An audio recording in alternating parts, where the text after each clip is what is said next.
Buenas tardes, bienvenidos, bienvenidas a esta actividad del día de hoy.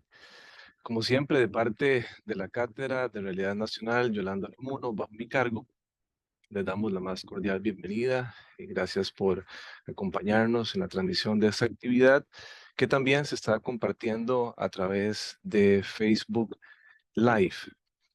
Como ustedes sabrán, la cátedra, pues lo que busca es más o menos generar este tipo de espacios para la comunidad institucional, pero también para la comunidad en general, ahora con las ventajas que nos ofrece la telepresencia, para ampliar sobre temas que pueden ser de interés nacional o internacional.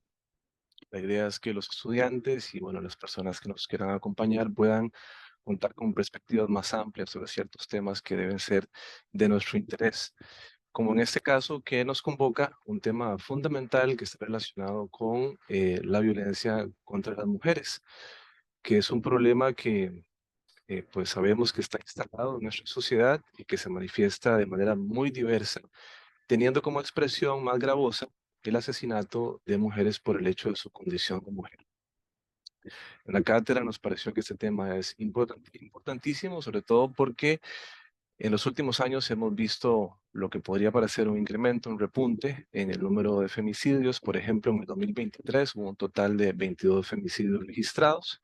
A junio del 2024, según un artículo publicado en el semanario Universidad, se registraban 29 muertes violentas de mujeres, de las cuales 10 muertes habían sido clasificadas como femicidios y 18 estaban pendientes de clasificar. Todo parece, como les decía, que hay un aumento en la violencia femicida. Y bueno, recordemos que en San Carlos, donde se ubica nuestro campus, este tema siempre ha estado presente y en los últimos años, me refiero al tema de la violencia de género, y en los últimos años hemos sido testigos de varios casos de femicidios que nos han impactado y han alarmado, ¿verdad? Como cantón, pero también en el nivel nacional. A todo eso se le añade que a partir del 2022, el actual gobierno, en la figura del presidente Rodrigo Chávez, ha mostrado en múltiples ocasiones conductas con un marcado irrespeto contra las mujeres. En fin, nos preguntamos desde la cátedra cuáles son las causas del femicidio, por qué está aumentando la violencia contra las mujeres, qué papel juegan también los medios de comunicación en el reforzamiento de estereotipos que fomenten este fenómeno. Y por último, ¿qué podemos hacer? Esas son las preguntas que quizás hoy podamos responder. Y para eso es que hemos invitado a Mariana Mora, a quien le agradezco de verdad haber atendido nuestro llamado y a quien procedo a presentar en este momento. Mariana es profesora de la Escuela de Sociología e investigadora en el Centro de Investigaciones en Estudios de la Mujer, CIEM, de la Universidad de Costa Rica. Obtuvo el grado de doctorado en Sociología y Género por la Universidad de París-Cité, donde llevó a cabo un análisis sobre las tensiones por el reconocimiento y las luchas por la justicia en torno a los femicidios en Costa Rica. Actualmente desarrolla una investigación sobre los contextos e impactos psicosociales de la impunidad de los femicidios en el país. Es también creadora de la página web Cartografía Femicidio CR, la cual presenta un mapa actualizado e interactivo de los femicidios en Costa Rica y a su vez un mapa memoria sobre las diferentes luchas por la justicia en el país. Se trata de un trabajo interesantísimo. De hecho, fue por este sitio web que yo conocí a Mariana. Y entonces decidí escribirle para que nos colaborara el día de hoy. Y me parece que es algo que debería de difundirse más, que deberíamos conocer, porque es un trabajo súper valioso e importante e interesante también. Bueno, el trabajo de Mariana también se vincula, desde el punto de vista de la investigación, con un compromiso con las luchas sociales, en particular las luchas feministas y de mujeres. Otras áreas de su interés son las epistemologías feministas, los femicidios decoloniales, las geografías y cartografías feministas, la sociología de los movimientos sociales y la vida cotidiana. El orden de la actividad va a ser el siguiente. Vamos a escuchar a Mariana por aproximadamente unos 50 minutos, luego de lo cual vamos a dar un espacio para preguntas o comentarios que ustedes podrán realizar a través del chat del Zoom o que nos siguen desde el Facebook, pues a través del chat del Facebook y nosotros recuperaremos para que al final pues Mariana atiende sus consultas. Sin más, le damos la palabra a Mariana. Bienvenida, Mariana, y muchas gracias. Buenas tardes. Y bueno, quisiera empezar por agradecer a Eric y a la cátedra Yolanda Oreamuno por la invitación y bueno, por todas las personas que se encuentran conectadas acá en el Zoom y que tal vez nos siguen también por las redes sociales. Voy a compartirles una presentación.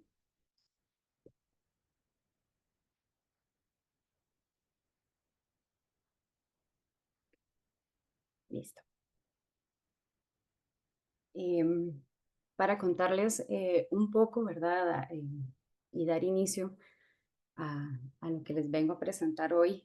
A mí siempre me gusta empezar por situarme y situar mi vínculo con la investigación, ¿verdad? Yo inicié mi docencia en la Universidad de Costa Rica desde el 2014 y esos primeros años estuve trabajando en la sede de Liberia en Guanacaste.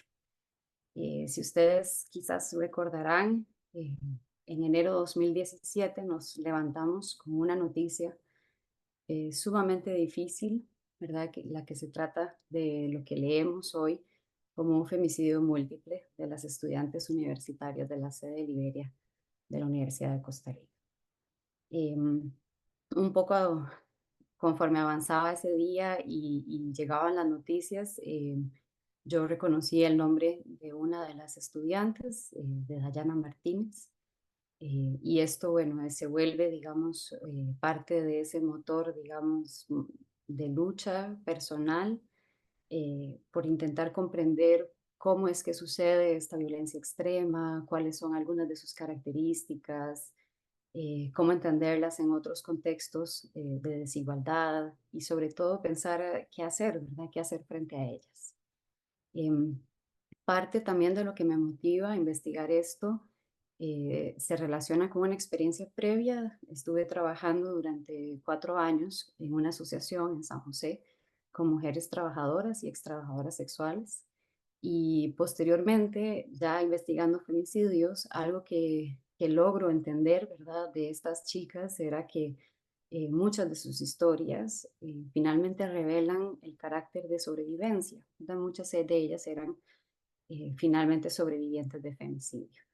Y un tercer motivo de lo que me motiva así a estudiar a profundidad los femicidios tiene que ver con la larga tradición que hay en el país, el lugar pionero de las investigaciones que se llevan a cabo acá, y es un poco también lo que les voy a ir narrando con la presentación.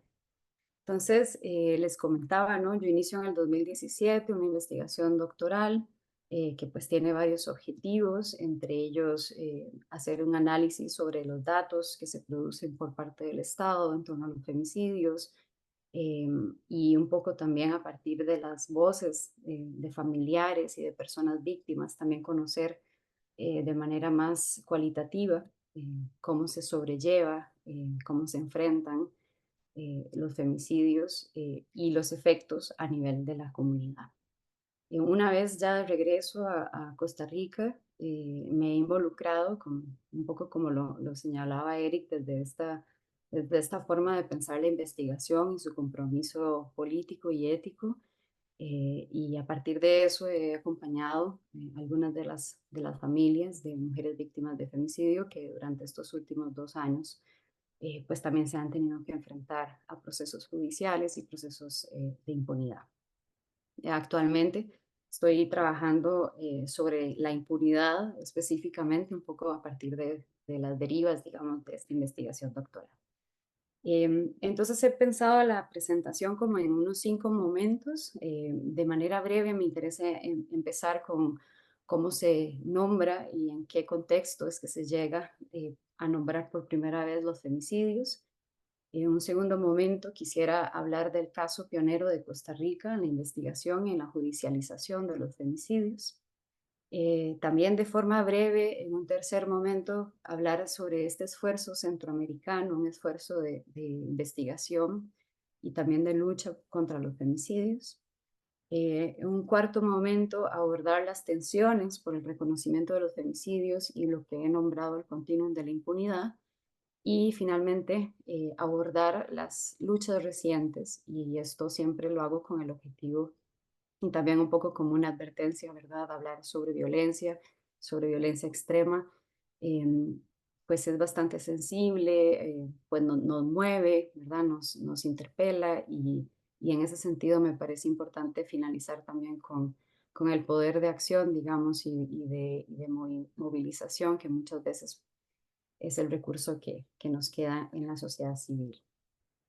Em, Me gusta iniciar por este momento de los años 70, donde se nombra por primera vez los femicidios, porque si bien es cierto que esta violencia extrema siempre ha existido, ¿verdad? Y es decir, podemos pensar desde la Edad Media y la Casa de las Brujas como un contexto, ¿verdad? De una violencia sistemática, algo que llamaríamos hoy como un femigenocidio, ¿verdad?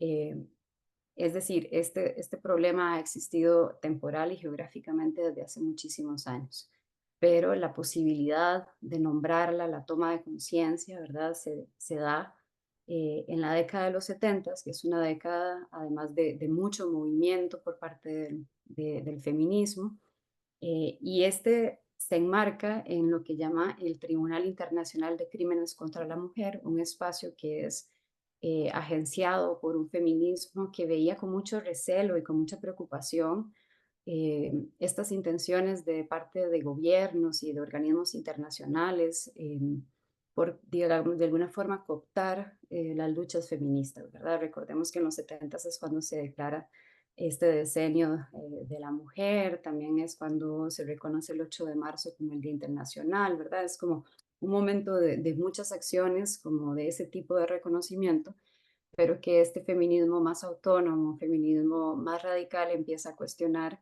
en el sentido en que finalmente muchos de estos gobiernos, a través de sus políticas y sus leyes, son responsables de la violencia contra las mujeres. Entonces, un poco de eso les motiva a organizar el Tribunal Internacional de Crímenes contra la Mujer, que metodológicamente además es muy interesante porque propone el testimonio, ¿verdad? Y la escucha para poder compartir y finalmente dar cuenta de la reincidencia y cómo muchas de las manifestaciones de la violencia finalmente son vividas en contextos tan distintos, pero que hacen de la experiencia una experiencia común. Y es allí, ¿verdad?, donde entonces por primera vez se enuncia la palabra femicidio. Un par de décadas después, en los noventas, tenemos una compilación que es como la que es la primera vez en la que se formula, digamos, de manera un poco más académica, más teórica, el concepto. Es el trabajo en realidad de muchas investigadoras, son como más de 15 investigadoras. Es una compilación que lleva a cabo Diana Russell y Jill Radford. Y bueno, es acá donde se define el femicidio como el extremo de un continuum de terror que incluye una variedad amplia de abusos verbales y físicos. En realidad la lista que las autoras dan es bastante extensa. Yo acá en la presentación pongo algunas de ellas: la violación, la tortura, la mutilación, y siempre que estas formas, ¿verdad?, de alguna forma provoquen la muerte, estaríamos hablando de femicidios.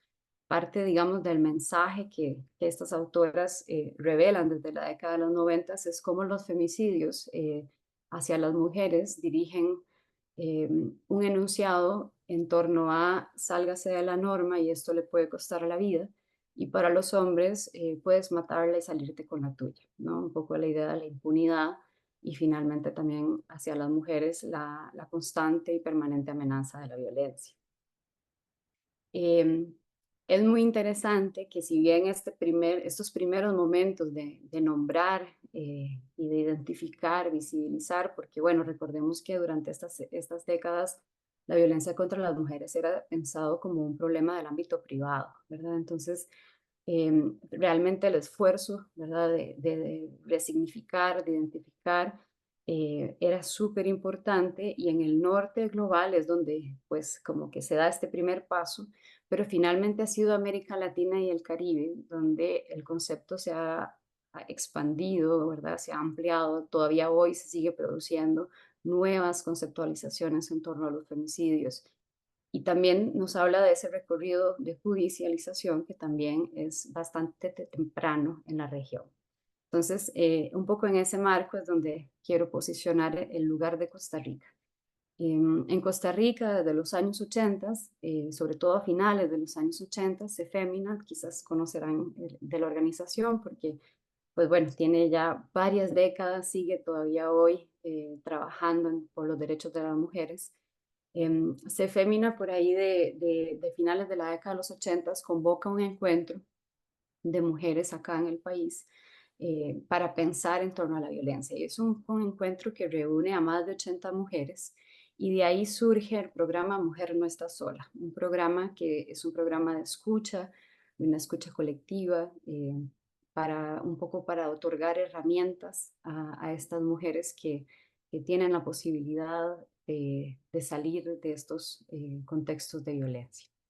En el marco de ese programa se lleva a cabo una primera investigación y esto es importante, digamos, retratarlo en la historia porque en Costa Rica solo tenemos una encuesta nacional sobre violencia contra las mujeres. Es una encuesta que se hizo en el 2007. Después de eso no se ha vuelto a hacer y no porque no hayan intenciones, ¿verdad? De hecho, desde el CIEM se trabajó en un plan piloto, pero a nivel institucional los recursos siempre ha sido como el argumento utilizado para no hacerlo, ¿verdad? Entonces, en ese contexto, ¿verdad? Pensar que en el 94, a través de una organización de sociedad civil se lleva a cabo esta investigación me parece súper importante.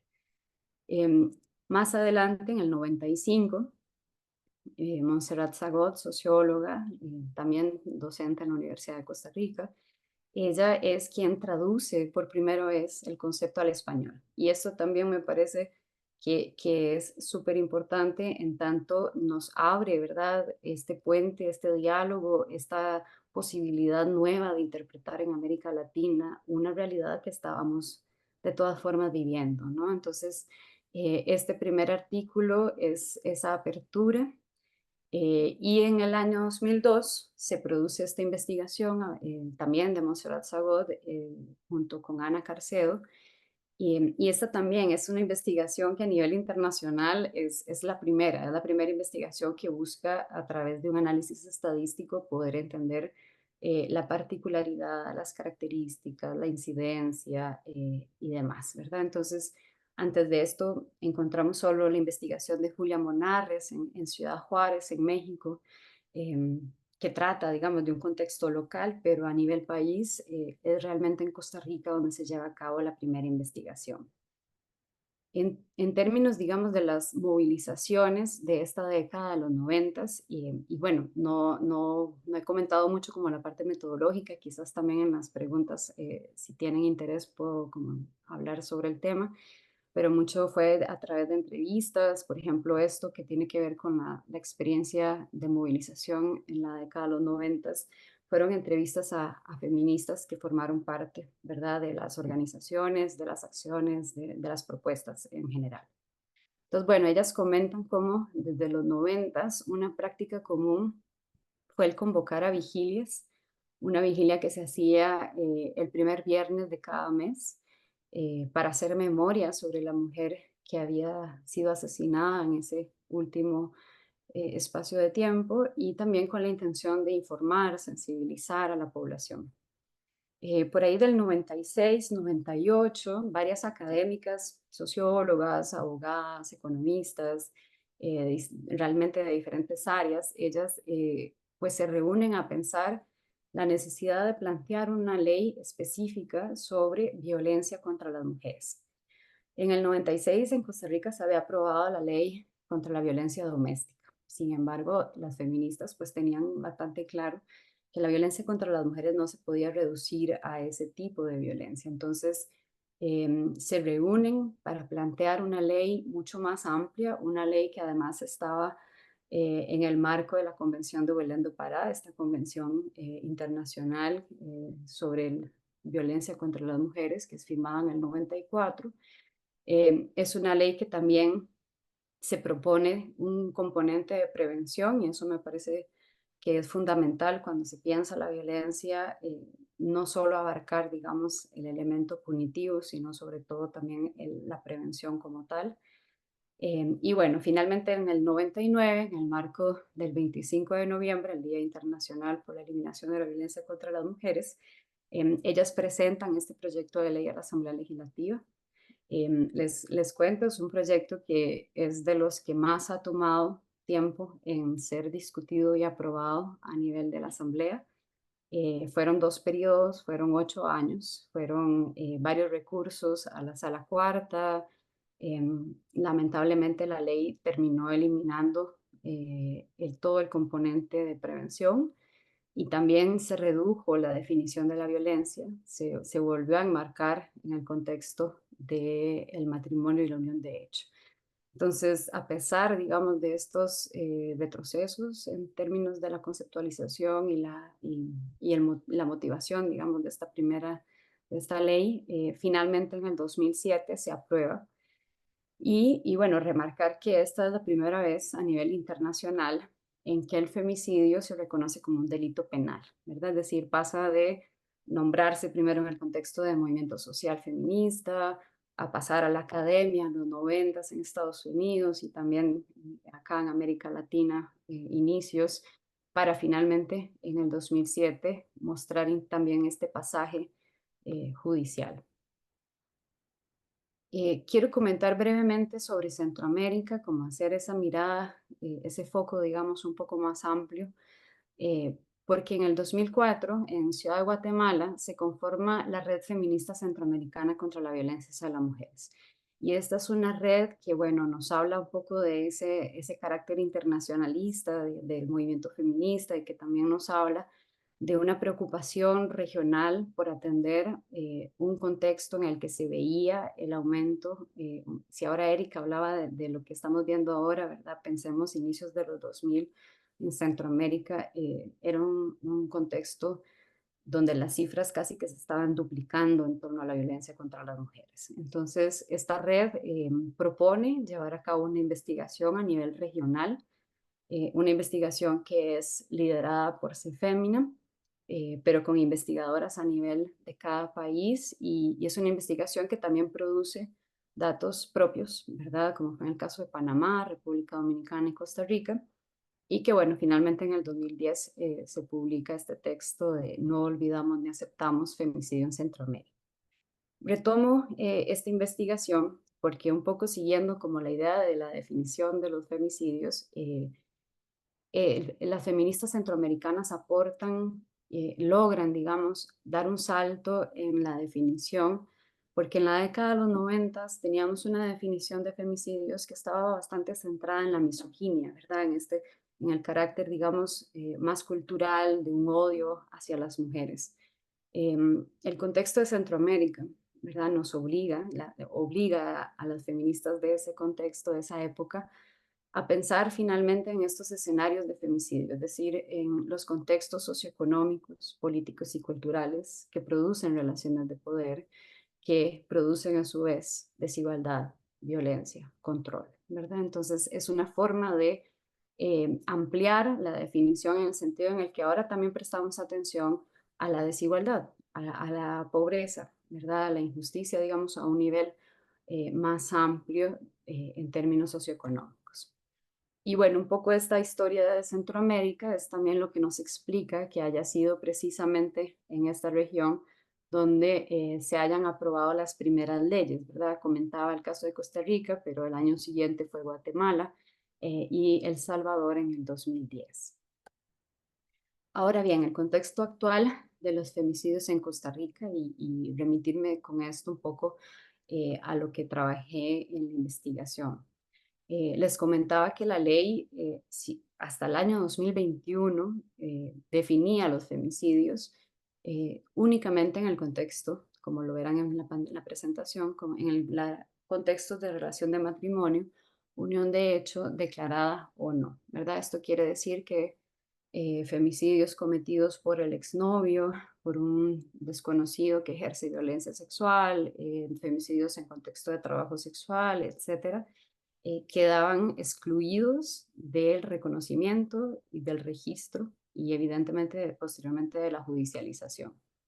Eh, En la época, las feministas pues tenían muy claro, ¿verdad? Y lo mencionaban con la formulación de la ley como tal, que era necesario reconocer estos otros contextos, ¿verdad? Y llevaron una presión política al punto de que finalmente el Estado reconoce, eso sí, a través de una categoría estadística, lo que llamaron los femicidios ampliados, ¿verdad? Que vendría a recuperar estos escenarios que describí.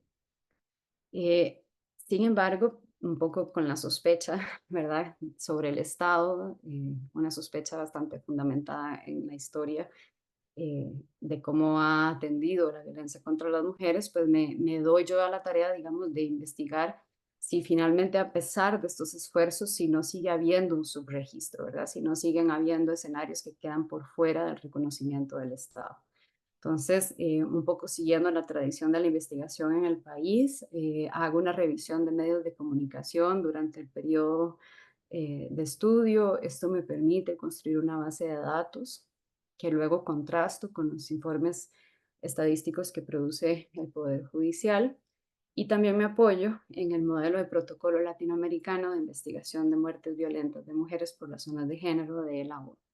Entonces, con esto, ¿verdad? Mi objetivo es poder visibilizar eh, qué femicidios quedan por fuera, ¿verdad? Y un poco a lo que llego es que finalmente se trata sobre todo de escenarios de violencia, de acoso sexual, femicidios por venganza, femicidios de mujeres en situación de calle y lesbo y transfemicidios.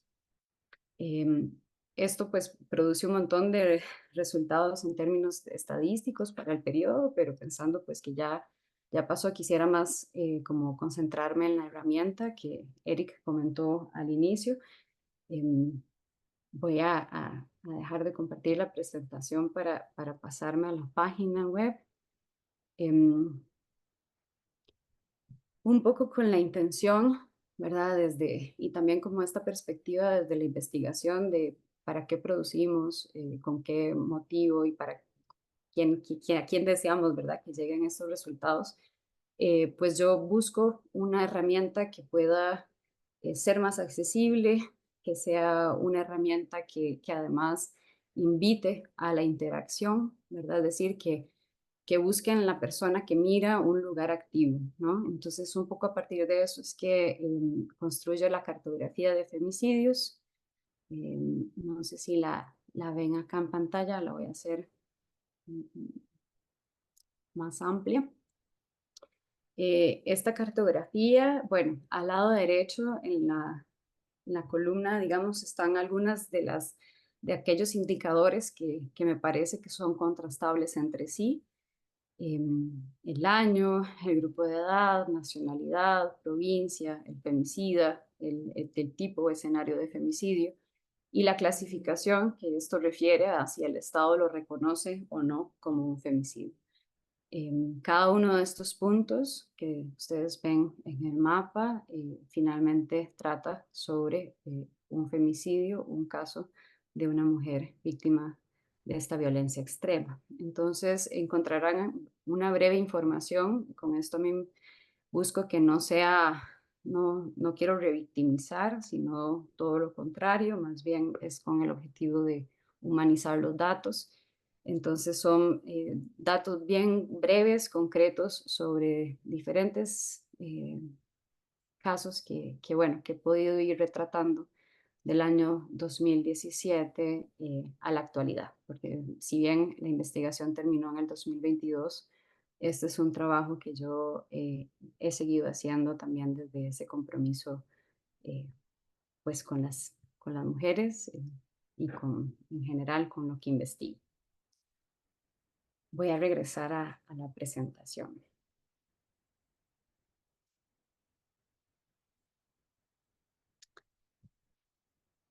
Bueno, ahora en relación a la impunidad y un poco también retomando la discusión de los datos, haciendo esta revisión de los informes del Poder Judicial, hay una categoría que a mí me llama la atención de forma muy negativa porque es una categoría que no cambia en el tiempo y que sí ha cambiado desde una forma muy superficial. Se trata de los homicidios de mujeres con informe pendiente.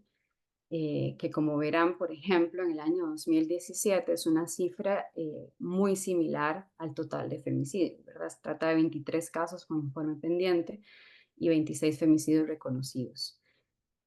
Homicidio de mujer con informe pendiente usualmente refiere a que está en proceso de investigación.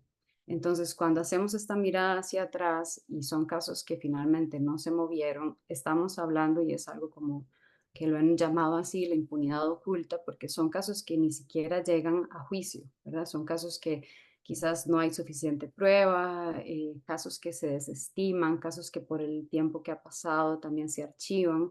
Entonces, es una impunidad que no estamos viendo a nivel de forma directa en los juzgados, pero sino que está ocurriendo al nivel del no accionar, ¿verdad? Es decir, de la responsabilidad del Estado en su investigación y judicialización.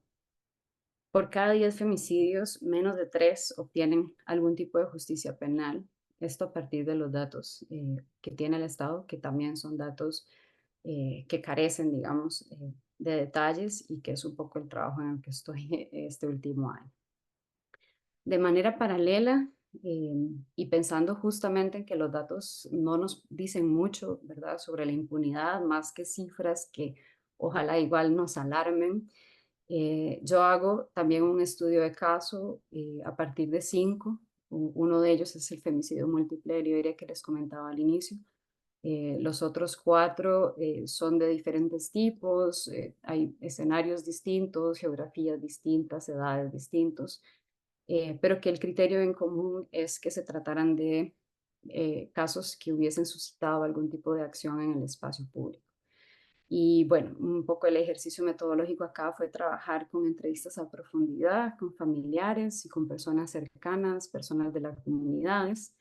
Y acá quisiera como nada más reunir elementos generales de lo que llamo también el continuum de la impunidad, ¿verdad? Un poco retomando esta idea del continuum, de pensar no como una jerarquía, sino más como la reincidencia de los tipos, ¿verdad? De las diferentes formas en las que el Estado revela su irresponsabilidad, su falta de atención hacia las mujeres.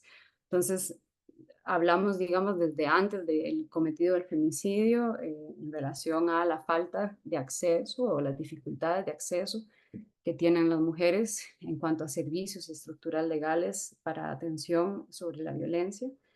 Em, ya en el proceso mismo de la investigación hablamos de la falta de un enfoque y en específico de la implementación del protocolo de investigación de muertes violentas. Costa Rica firmó el protocolo en el 2014 y incluso casos recientes como el de María Taxan nos muestran de forma bastante dolorosa cómo el Estado finalmente no implementa y al momento de llegar a investigar una muerte violenta de mujer, no toma en consideración este enfoque que donde se indica que deberían de partir de que toda muerte violenta de mujer es un femicidio y luego descartar. Esta afirmación hace que quien investiga tenga hipótesis específicas, busque pruebas específicas, que si no tenemos puestos, digamos, esa mirada, esas gafas, finalmente en los procesos ya de judicialización estamos viendo cómo se perpetúa la impunidad y el responsable de manera indirecta, digamos, o bastante directa en algunos de los casos, es el Estado. Familiares también denuncian la falta de acompañamiento tan psicológico y legal.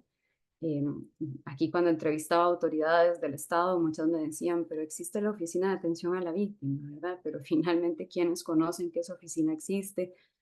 ¿Con qué recursos cuenta su oficina? Porque finalmente es una atención muy limitada en el tiempo que no atiende finalmente a lo que implica el trauma que produce esta violencia extrema.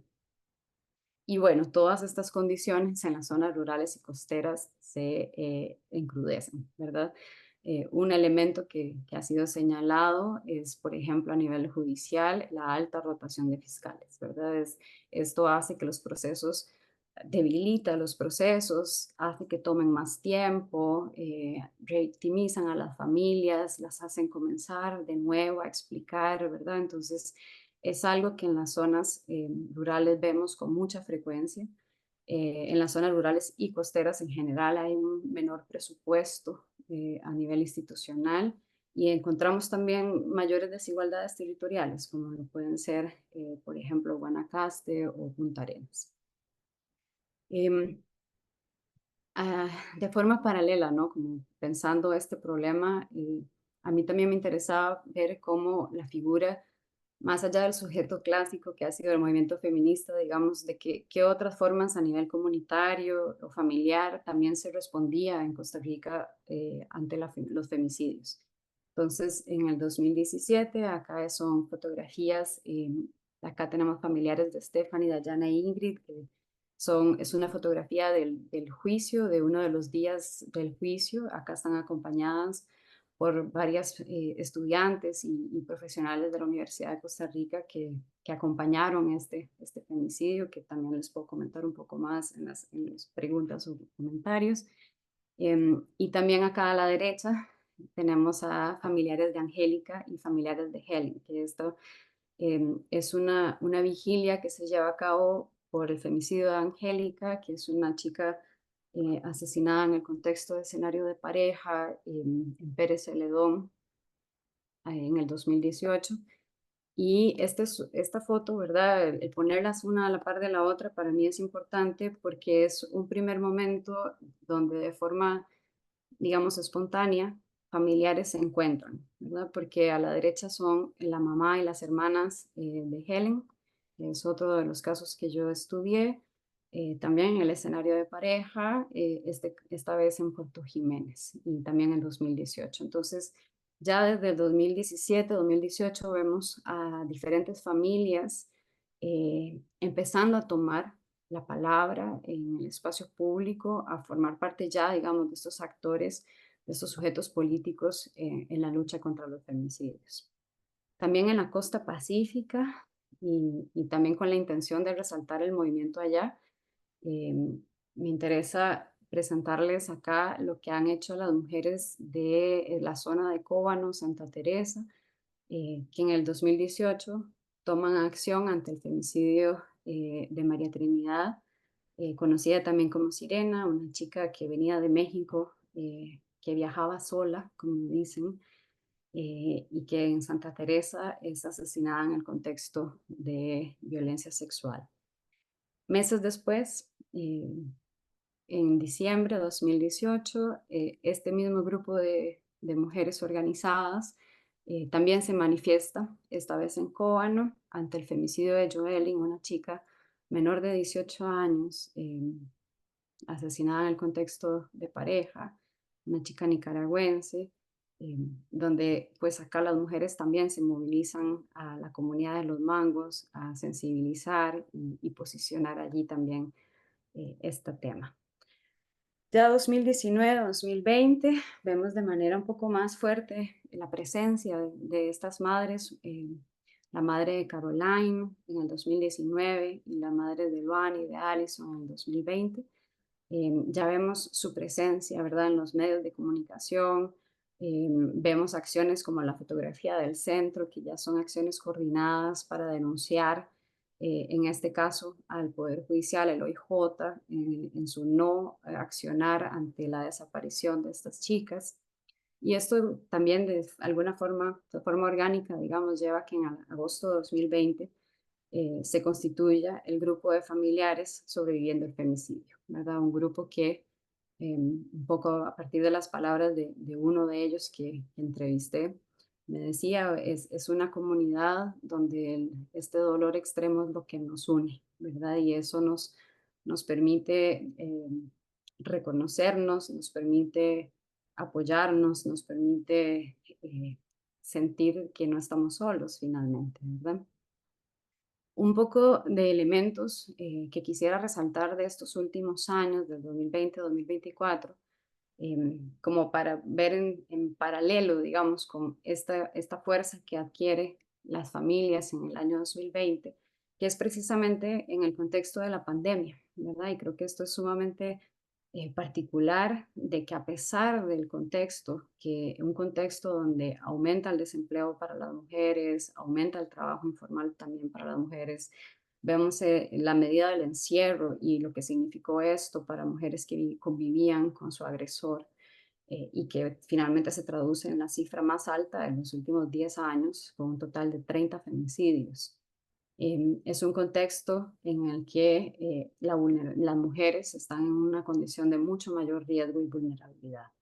Y luego un poco como lo comentó Erika al inicio, tenemos el 2022, Rodrigo Chávez, ¿verdad? Una figura que desde antes de que asuma, antes de que sea electo, es cuestionado por la sanción que había recibido por hostigamiento sexual. A pesar de esto, es elegido. Y acá hay que entender, ¿verdad?, el significado social que revela esto, eh, cómo a nivel simbólico es una figura que reproduce y que otorga legitimidad a otros en términos de esta masculinidad autoritaria y de la violencia política que ha venido ejerciendo en estos últimos 2 años.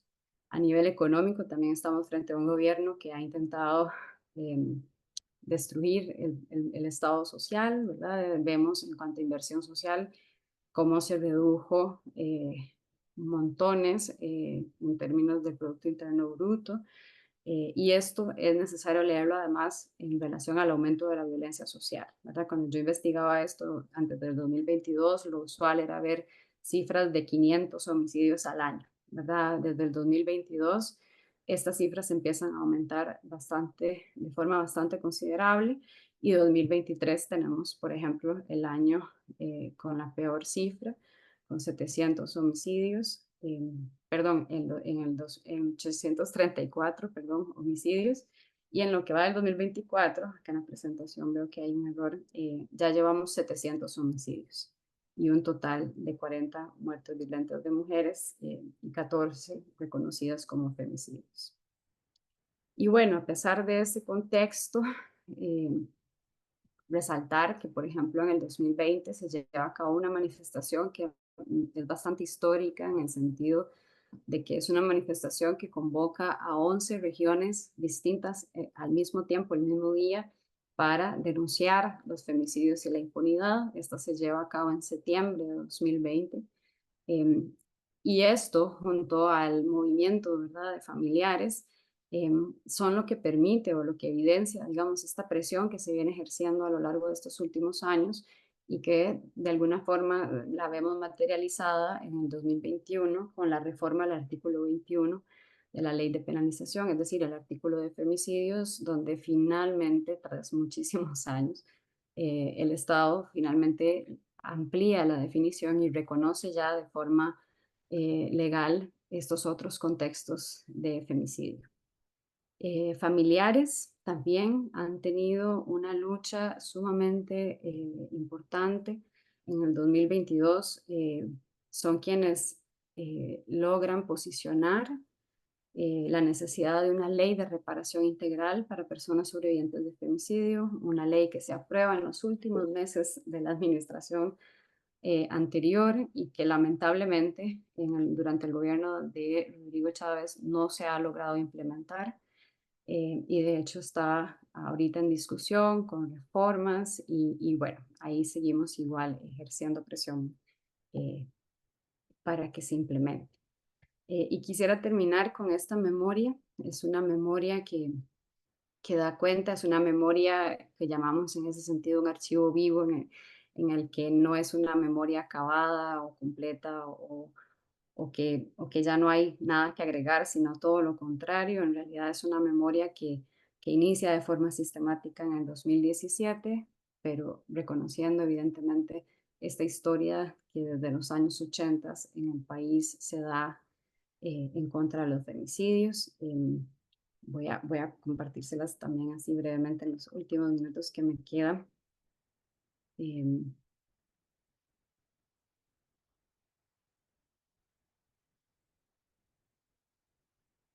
Esta se encuentra alojada en la misma página, en cartografiafemicidioscr.com. Es, vamos, yo iba durante la investigación, iba haciendo esta línea del tiempo, donde iba registrando las fechas, quienes convocaban, dónde se llevaba a cabo la acción. ante cuáles casos, cuáles eran las demandas, pero seguía estando, ¿verdad?, en un formato académico de tesis.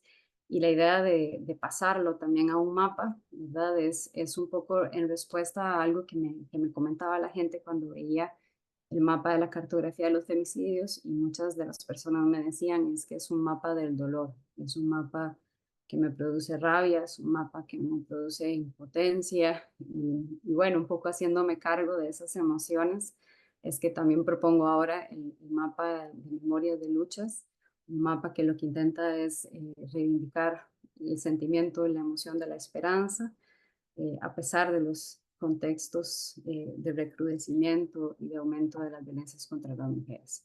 Es un mapa que pueden ver de forma lineal, digamos, a través de las flechas por acá, pero si no, también pueden verlo específicamente en términos geográficos, si quieren ver, por ejemplo, allá arriba en San Carlos, qué ha pasado, y bueno, tenemos acá la marcha reciente ante el femicidio de Marisol Rodríguez, ¿verdad? Entonces son propuestas visuales de poder retratar lo que se ha llevado a cabo, y es un poco la intención también de finalizar desde el poder y las posibilidades de la acción de los movimientos feministas, de las familias, de las comunidades y de la sociedad en general. Muchas gracias. Gracias a vos, Mariana, por esta presentación tan detallada que nos llevó incluso un poco, bueno, que nos trajo de la perspectiva histórica hasta la actualidad. Yo creo que fue bastante completo y bastante claro y muy importante el trabajo que estás haciendo. Vamos a dar pase a algunas preguntas. Les recuerdo que pueden plantear sus preguntas a través del chat y ya tenemos una que plantea lo siguiente. Es una pregunta de Benjamín Campos. Cuando salen noticias de femicidios, es usual que la gente comente que son cometidos por nicaragüenses. Es un estereotipo que nos aleja de discutirlo como problema nacional. Pero no veo en los informes del Poder Judicial ni en los que presenta datos sobre los femicidas. Existen estudios al respecto. No se suelen presentar muchos datos de los femicidas sobre los hombres que cometen la violencia. Vamos a ir una pregunta y una respuesta, más o menos. Dale, ok. Sí, realmente, digamos, a nivel de datos, hay una carencia de todo tipo, ¿verdad? Yo un poco por eso, esta investigación que hacen en los 90, siempre pienso cómo se enfrentaron en un momento en el que los datos eran aún más dispersos, más incompletos, se contradecían y demás, ¿verdad? Como dice el comentario pregunta, es un estereotipo. Finalmente, los datos sí revelan que la mayoría de los casos son hombres, los hombres son costarricenses, ¿verdad? Pero la prensa utiliza, ¿verdad?, el recurso de la xenofobia para aumentar, ¿verdad?, los réditos comerciales de su función, ¿verdad? Entonces, en eso es muy evidente.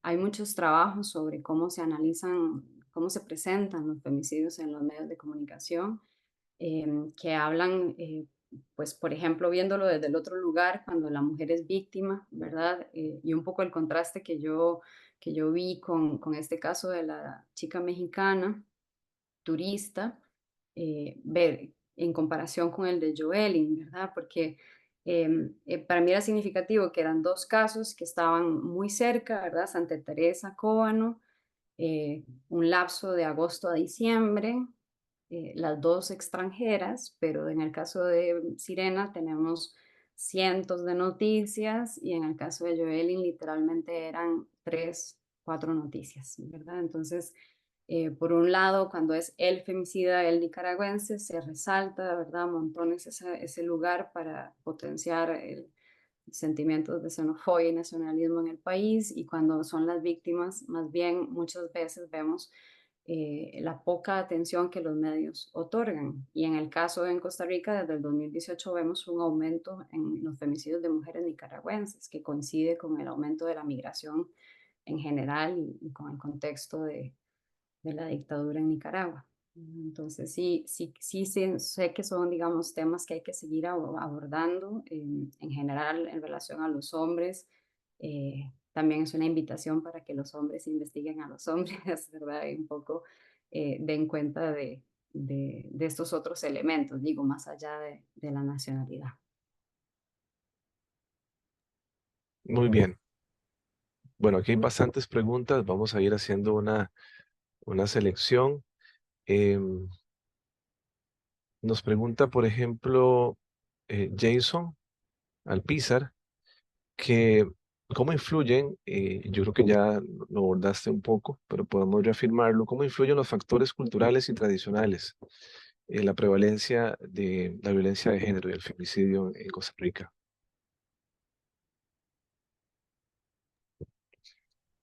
Sí, bueno, a nivel, digamos, cultural, hay muchas formas de pensarlo, ¿no? Yo creo que un factor que es recurrente y que resalta en todas las investigaciones es la tolerancia social, ¿verdad? Es decir, el ver en la comunidad, ver a las vecinas, ver en los contextos, digamos, de la cotidianidad, violencia contra las mujeres y pensar, es normal, es un problema de pareja, mejor no nos metamos, no llamemos a la policía, ¿verdad? No intervengamos. Entonces, hay como esta permisividad que socialmente ha sido muy difícil de trabajar. Un poco por eso decía la importancia de la prevención, ¿verdad? Es decir, sí, sacamos el tema de lo privado, ya ahora tenemos montones de elementos para entender que es una violencia contra las mujeres, es una violencia estructural y demás, pero sigue habiendo a nivel social todo este trabajo de primero entenderlo como un problema, ¿verdad? Y no como algo que sucede entre dos personas.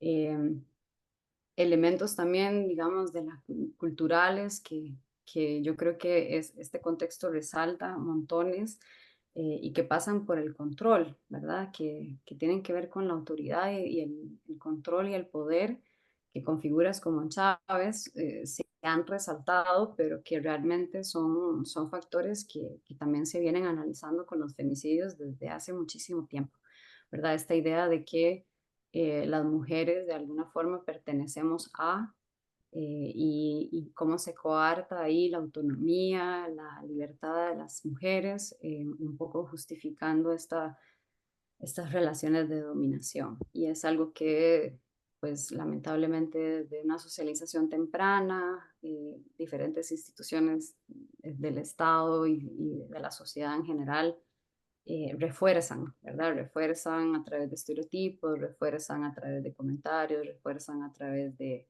imponernos sobre la vida un montón de temas en relación al género al que nos asociaron al nacer, ¿verdad? ¿Cómo Y no? bueno, ¿Cómo no? creo que también a nivel, nada más un último elemento que no mencioné, también un punto importante que hay que analizar también acá es el lugar de la religión, que muchas veces también, digamos, a nivel de la cultura, pues se refuerza todos estos elementos de la dominación y del control hacia las mujeres. Y en algunas de las zonas en el país, donde el Estado es bastante ausente y por ende las iglesias han ocupado, digamos, ese lugar, creo que ahí también se refuerza culturalmente muchos de estos supuestos, digamos, de las relaciones entre mujeres y hombres. Definitivamente, y en las zonas rurales, como usted ya ha señalado, esto, ¿verdad? Todavía es más crudo y duro. A nosotros que estamos acá en la región de San Carlos, pues nos consta que, ¿verdad? Todas estas creencias, todas estas cosas están todavía más aceptadas, eh, ¿verdad? Y hay que trabajarlas mucho más quizás que en otras regiones más centrales, podría decir yo. La, Hay una pregunta de Abigail Solís que tal vez tiene que ver con algo que yo me preguntaba cuando vi los datos, que es en relación con la edad de las mujeres. Eh, yo no sé si podríamos hablar, por ejemplo, de una edad, no sé si la palabra es de mayor vulnerabilidad, no sé si, por ejemplo, podríamos ponerlo en esos términos. Y Abigail dice que si existe una diferencia, en la manera en que en la respuesta, digamos, de la sociedad y las autoridades hacia los femicidios de víctimas jóvenes en comparación con mayores. Sí, lamentablemente cuando hacemos este análisis de datos, sí es posible, digamos, encontrar un rango de edad donde hay mayor prevalencia, ¿verdad? Y esto cambia poco en el tiempo, tiende a estar en el rango, digamos, de 20 a 35 años, ¿verdad? Sobre todo mujeres jóvenes. Cuando yo estaba haciendo este análisis más a profundidad de los datos, lo que venía viendo era que la cantidad de mujeres menores de edad iba aumentando. Y yo creo que eso es como un elemento que urge trabajar, ¿verdad? Porque con los femicidios siempre decimos que hay femicidios en todas las clases sociales, en todos los rangos de edad, porque literalmente si vemos en la cartografía hay casos de chicas de meses, de niñas de meses, hasta señoras de 70 años, ¿verdad? Entonces, hay femicidios en todos los rangos, pero sí que encontramos como esta tendencia, sobre todo en mujeres jóvenes, en edad que llaman edad reproductiva, ¿verdad? Y que de alguna forma también pues nos vuelve la intención de ver el contexto socioeconómico, ¿verdad? Y un poco por ahí también para mí me interesaba ver estos efectos que hay en la comunidad, porque hay efectos incluso a nivel socioeconómico también. Y, bueno, y en relación a la otra pregunta de que si había como una mayor percepción, digamos, em, no me animaría a dar como respuestas muy contundentes porque no he hecho análisis de percepción, digamos, pero mi lectura igual a partir de revisión sistemática de medios es que sobre todo los casos de niñas son los que toman mucho espacio, ¿verdad? Y son los que la gente vemos, digamos, montones de comentarios de la gente muy preocupada y muy, muy empática, digamos, con la situación. Más bien con mujeres adultas mayores, lo que he visto son pocas publicaciones, ¿verdad? Siempre son los casos que cuesta un poco rastrear más la información, ¿verdad? Entonces es un poco igual a como les mencionaba con la distinción entre mujeres nicaragüenses y de otras nacionalidades. Creo que sucede igual con los extremos, digamos, de las edades, una mayor preocupación por niñas y una menor preocupación por las adultas mayores. Muy bien. Y continuamos con más preguntas por acá. Hay una que me parece importante que nos plantea Mesli Víquez, que dice lo siguiente: ¿cuáles son las señales que se pueden percibir en el comportamiento de una persona cuando comienza a mostrar actitudes violentas y agresivas hacia otra persona? ¿Y cómo evaluar si es el inicio de un problema mayor como el femicidio? Bueno, muy buena pregunta, ¿verdad? Creo que esa es una pregunta que también nos advierte como de esa preocupación, ¿verdad? De estar muy atentas a nuestros contextos, a nuestras familias, nuestras amigas, ¿verdad? A nuestro propio caso también. Yo creo que uno de los primeros elementos que podemos pensar, los imagino mucho en el contexto del control, ¿verdad? Desde la insistencia de a dónde vas, con quién vas, por qué vas, ¿verdad? A revisar el teléfono, a limitar incluso ya la movilidad de esa persona. em, en términos de control, luego a nivel, digamos, de violencia, bueno, el control también es una violencia, digamos, de este otro tipo, pero también a violencia emocional, ¿verdad? Esos comentarios que muchas veces vemos de hombres hacia mujeres, donde intentan disminuirla, donde atacan su autoestima, donde quieren hacerla valer menos, ¿verdad? Es decir, cuando vemos ese montón de ataques que intentan minimizar a las mujeres, creo que ahí también se nos tienen que encender mucho las alarmas. Em, También cuando no, en términos también de la libertad y las alianzas, una práctica común que vemos en la violencia contra las mujeres es el aislamiento. Y un poco lo decía también en el contexto de la pandemia, el aislamiento es una condición de riesgo, ¿verdad? Cuando estos hombres, no sé, incluso se pasan a vivir a otro pueblo porque quieren, ¿verdad? Como cortar las relaciones familiares, quieren que estas chicas ya no tengan contacto con amistades antiguas y demás, pues ahí también están cortando redes de apoyo, porque una de las dificultades que muchas veces las mujeres externan en cuanto a enfrentarse a los contextos de violencia es la falta de apoyo, ¿verdad? Y ese apoyo no hay que esperarlo solo en el Estado, el Estado nos debe mucho y nos va a seguir debiendo.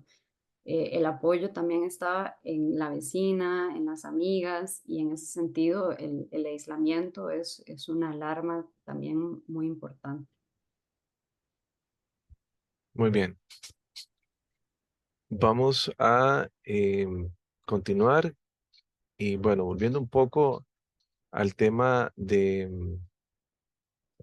lo que, digamos, de las políticas públicas que vos mencionaste aquí, Dianel Carvajal se pregunta por cuál ha sido el impacto de estas políticas públicas implementadas en Costa Rica para prevenir los femicidios, digamos, en los últimos 5 años, dice, y cómo han respondido las instituciones ante el aumento de estos casos en zonas rurales del país.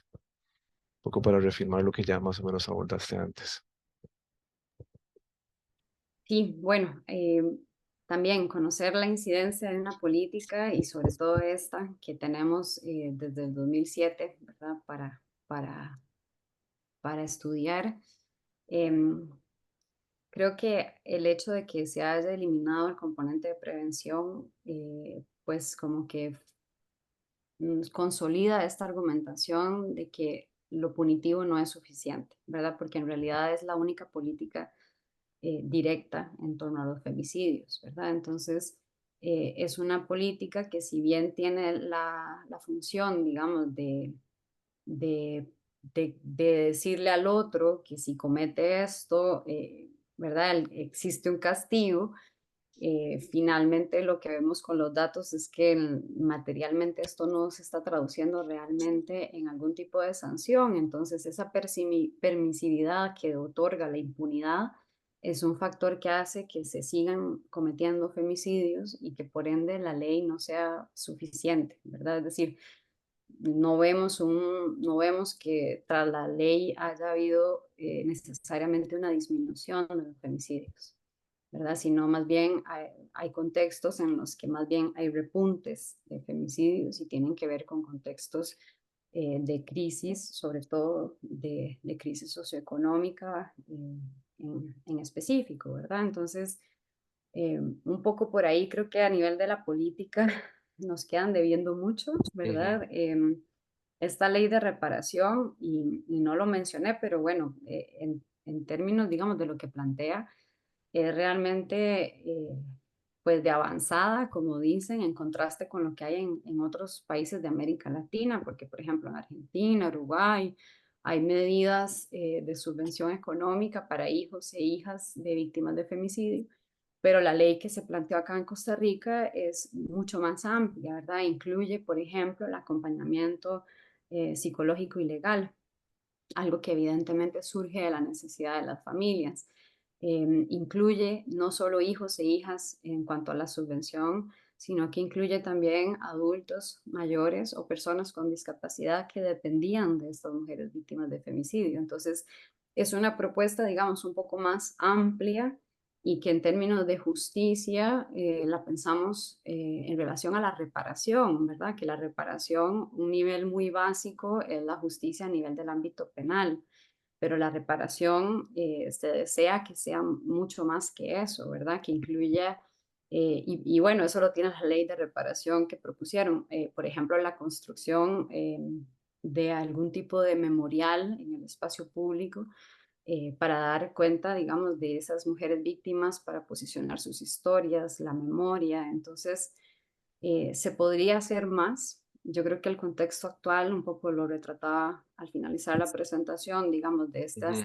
del desfinanciamiento que vemos por parte del gobierno a las instituciones públicas, lo hemos visto de forma muy directa con el INAMO, no precisamente desfinanciamiento, pero sí una política de tercerización, ¿verdad? Entonces se proponen cuestiones como el punto violeta, o que finalmente las mismas organizaciones de mujeres y organizaciones feministas desde ya están denunciando que se vuelven medidas realmente que más bien apuntan al mercado, ¿verdad? Y no a la atención directa de mujeres en vulnerabilidad o riesgo de violencia. Entonces, ahí yo creo que hay una alarma que las organizaciones están encendiendo desde hace tiempo en cuanto al manejo del INAMO. Y el INAMO, dentro de todo, es una institución que por años había, con los pocos recursos que tiene, había logrado de cierta forma atender con lo poco que hay, de nuevo, insisto, Ujú.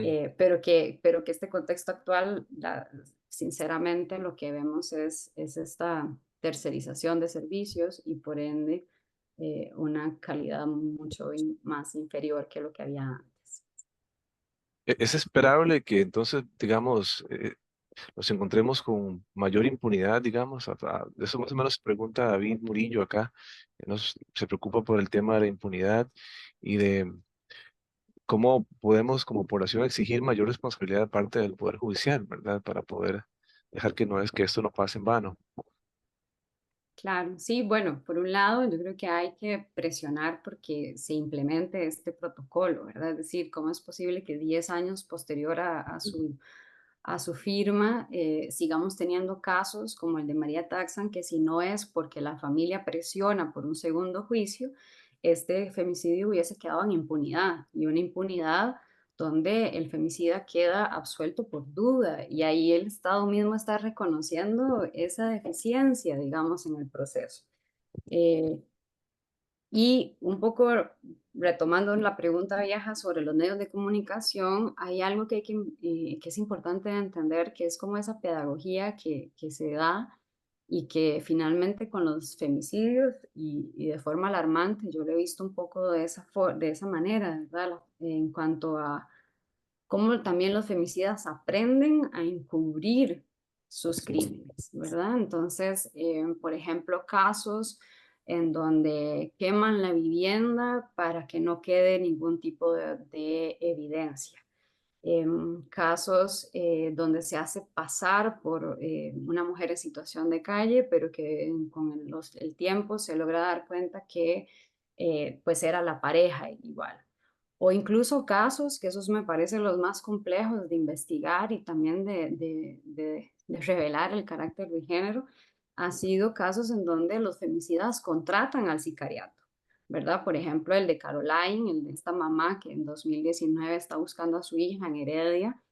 Era su pareja el que contrata a 3 chicos para desaparecer y asesinar a Caroline. Entonces, eh, esa copia, digamos, ese aprender que también se lleva a cabo entre los femicidas es algo que hay que, pues, del otro lugar, desde el Poder Judicial, desde la investigación, desde lo que se puede hacer, eh, pues tratar de prestar más atención, ¿verdad? Y ahí el nivel creo que también algo que no mencioné en la presentación, pero que pasa incluso hasta por la ley de empleo público y que hemos visto cómo en el Poder Judicial han renunciado una cantidad Ujú. enorme de funcionarios y con esto se está debilitando la institución, ¿verdad? Es decir, también entonces allí los femicidas saben que hay una institución débil, que hay poca recursos y que por ende, si además perfecciona sus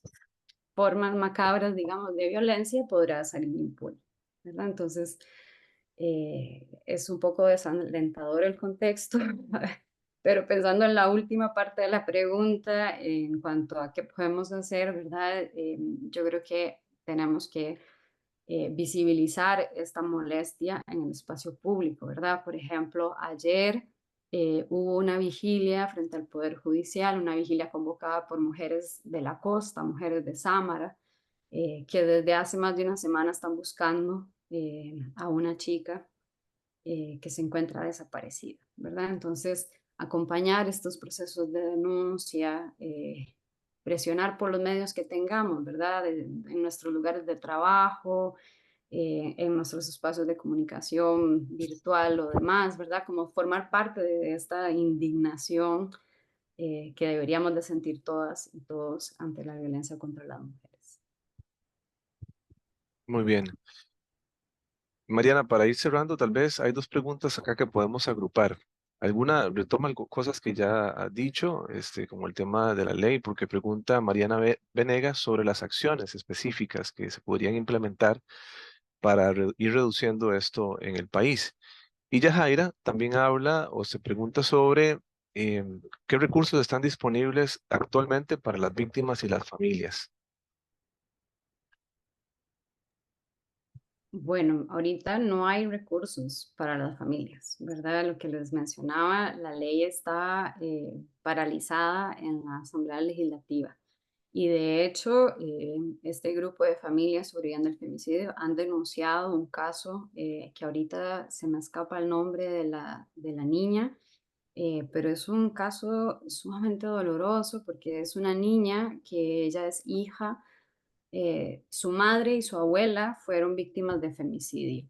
Ella queda a cargo de su tía y en los últimos tiempos empieza a presentar problemas de salud. Su tía la lleva al centro médico, ahí pues retardan la atención, dicen que no es nada, etcétera, y a los pocos meses la chica muere.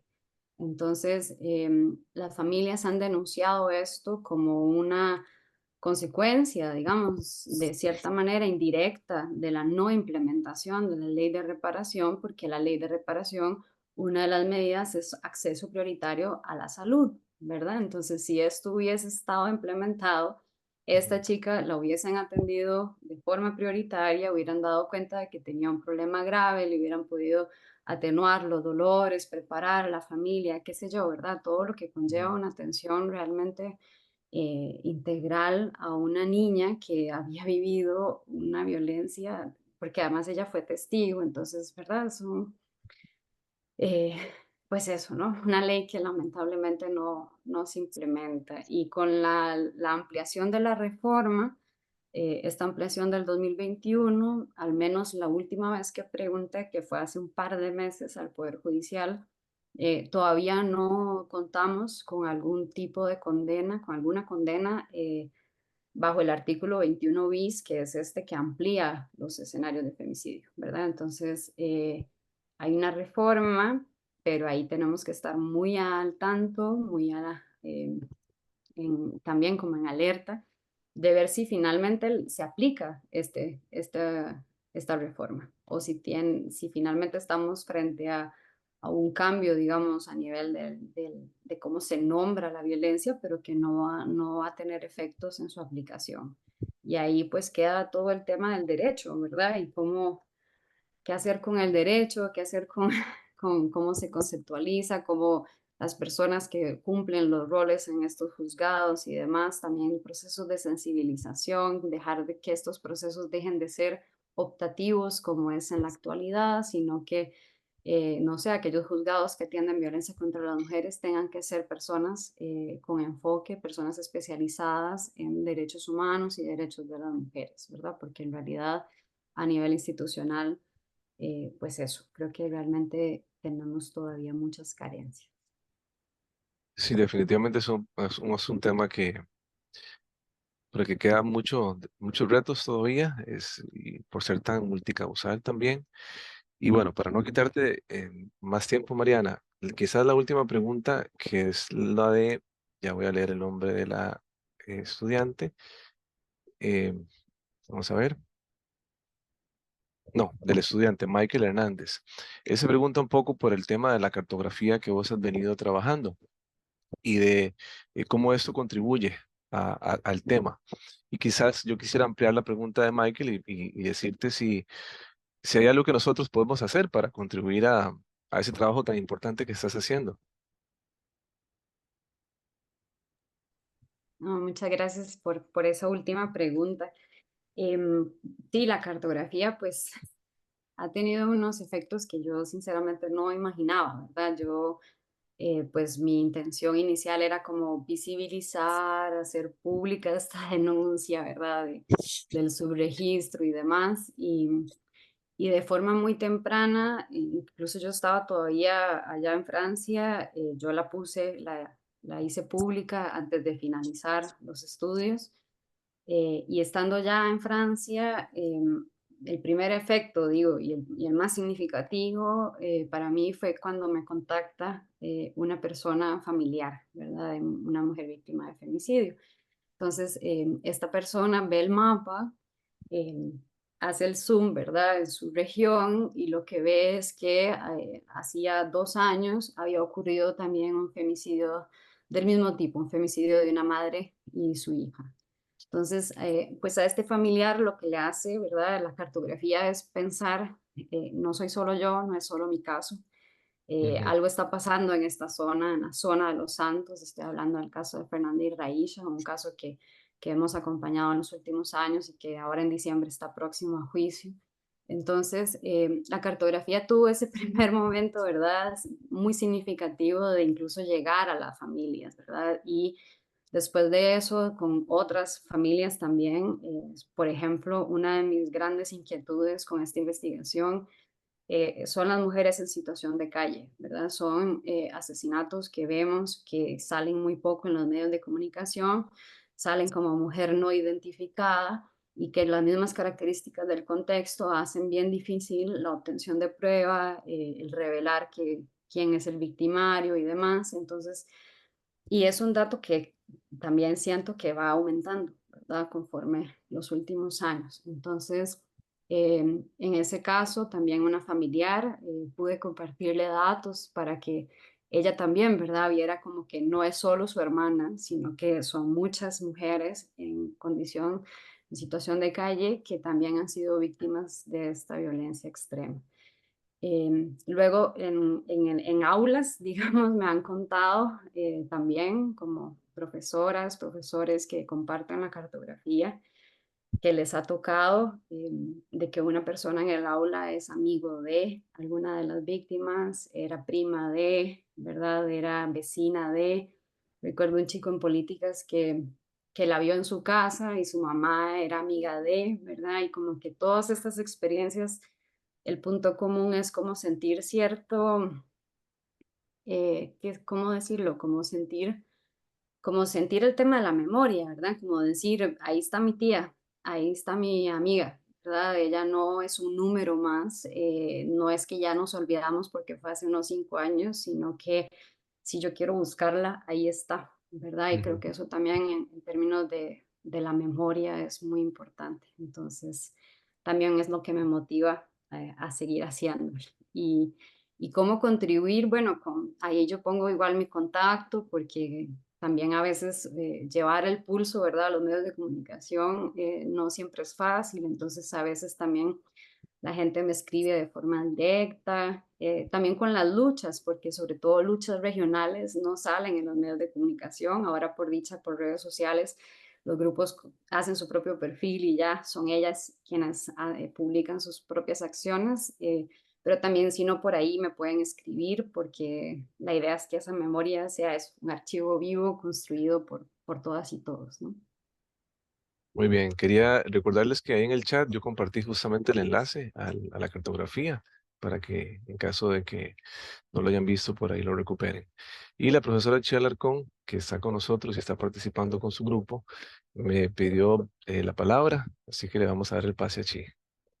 Hola, buenas noches a todos, todas, todos. Muchas gracias, Mariana, por traer este tema tan importante. Yo solo quería dejarle un mensaje a los estudiantes y a otros compañeros que nos están escribiendo, que si están pasando por alguna situación, que usted dice, yo no estoy segura, o sea, la verdad es que tengo sospechas, pero algo que dijo Mariana me hizo pensar en algún familiar, en mí, en cualquier persona que ustedes conozcan, que se pueden acercar, digamos, o sea, podrían buscarnos a las personas que estamos, por ejemplo, ahorita de la Escuela de Idiomas y Ciencias Sociales. Yo creo que todos acá somos personas bastante sensibles. Recordarles que en el TEC está la Oficina de Equidad de Género, que también brinda acompañamiento psicológico por si tienen alguna situación en particular, porque ya Mariana lo dijo, no estamos exentos, ¿verdad? No hay nada que nos pueda decir si usted hace A, B o C, podría estar en una situación de violencia. Entonces, como que la forma más importante sería que nos cuidemos entre todas y todos, todos, y recordarles que el TEC, digamos, tiene políticas específicas para acompañar a las personas, estudiantes, profesores que sufren violencia y que requieren algún tipo de orientación, y que en ese sentido, digamos, como no estamos solos, no estamos solas. ¿verdad? Y que lo mejor sería que pudiéramos acercarnos a estos espacios, ¿verdad? O sea, como que tampoco tienen como la obligación de, ay, ya dije, y entonces ahora voy a tener que hacer un montón de cosas y llamar a Mariana y, ¿verdad? O sea, no necesariamente, sino como que podemos tratar de hacer como algún acompañamiento para cuidarnos. Estamos tratando de hacer que la universidad y que el TEC, y sobre todo en San Carlos, sea un espacio más humano y desde hace bastantes años venimos haciendo un trabajo para defender los derechos humanos, que sea un espacio seguro, que sea libre de violencia y entonces como más bien que hayan más personas abanderadas en esto y ahora que si tienen un comentario o alguna consulta en particular que se acerquen, digamos, a nuestras oficinas como profes o que les podamos ayudar a buscar el contacto con la Oficina de Equidad de Género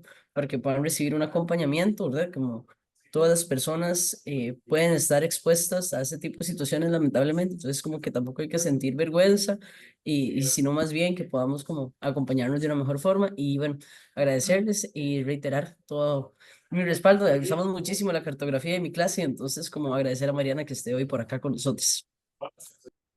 Gracias, sí. Muchísimas gracias a ustedes por la invitación. Bueno, yo creo que ya con ese mensaje de Chi tan importante también podemos ir cerrando para no quitarle más tiempo a Mariana del que ya nos dio.